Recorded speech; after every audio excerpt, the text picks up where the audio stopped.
కదంబం సాహితీ కార్యక్రమానికి స్వాగతం. ఈరోజు మన కార్యక్రమంలో డాక్టర్ పాపినేని శివశంకర్ గారు రచించినటువంటి కవిత ఖడ్గలేఖ మీకోసం. వాడొక ప్రేమలేఖ ఖడ్గంతో రాయదలుచుకున్నాడు. 2000 సంవత్సరాల అనాగరికత సాక్షిగా అది ఆమె గొంతు మీద లిఖించబడింది. ప్రేమించు లేదా మరణించు అనే కొత్త నినాదం మనుషుల అడవిలో మార్మోగింది. ప్రేమించు లేదా మరణించు అనే కొత్త నినాదం మనుషుల అడవిలో మార్మోగింది. సమాజం నుదుటి మీద నెత్తురు బొట్టు వెలిసింది. అరమోడ్పు కళ్ళు, ఊహల ఉయ్యాలలు, కలల దిళ్ల సువాసనలు, అమ్మ దగ్గర గారాబాలు, అరచేతి గోరింటాకులు, భవిష్యత్ స్వర్ణ సౌధాలు అన్నీ భళ్ళున పగిలి ఏకైక మృత నిశ్శబ్దం మిగిలి రక్తబంధం లేని ఒక చెల్లెలి కోసం, కూతురు కోసం ఆత్మ శోకిస్తుంది. అక్షరాలు శోకిస్తాయి.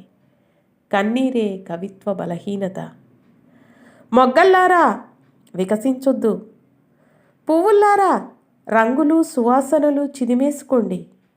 సహజ సౌందర్య గీతం సహించని లోకంలో యవనానికి ముందే రాలిపోకపోవడం నేరం.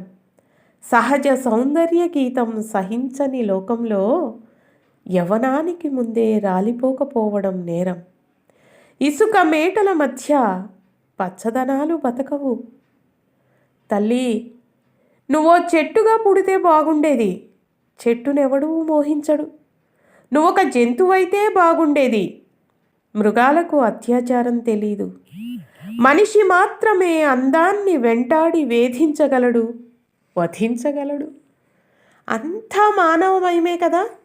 ఎక్కడ చూసినా పుట్ట పగిలిన చీమల్లా జనం జనం జనమే కదా.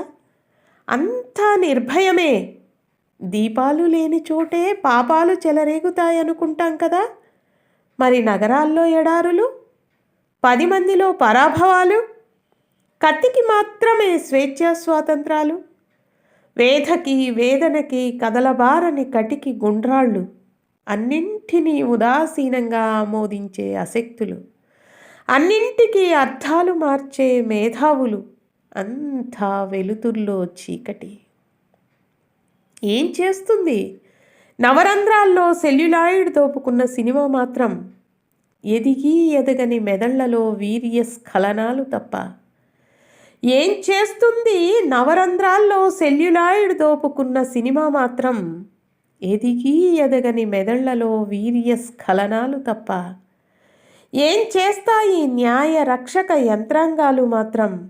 నేరస్తుడికి బతుకంతా కాపలా తప్ప. హక్కుల సంఘాలు మాత్రం ఏం చేయగలవు? హంతకుల హక్కుల గురించి దొంగ కన్నీళ్లు కార్చడం తప్ప. ఒకానొక బాధాగ్ని తప్త కవిత మాత్రం ఏం చేయగలదు?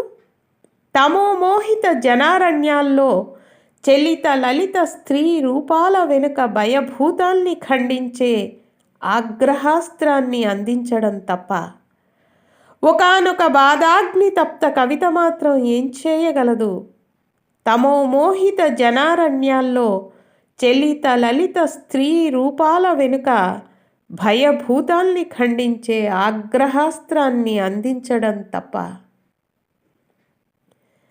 గుంటూరు కళాశాలలో విద్యార్థిని హత్య గురించి విని చెలించినటువంటి కవి హృదయం కన్నీటితో రాసినటువంటి కవిత డాక్టర్ పాపినేని శివశంకర్ గారి ఖడ్గలేఖ.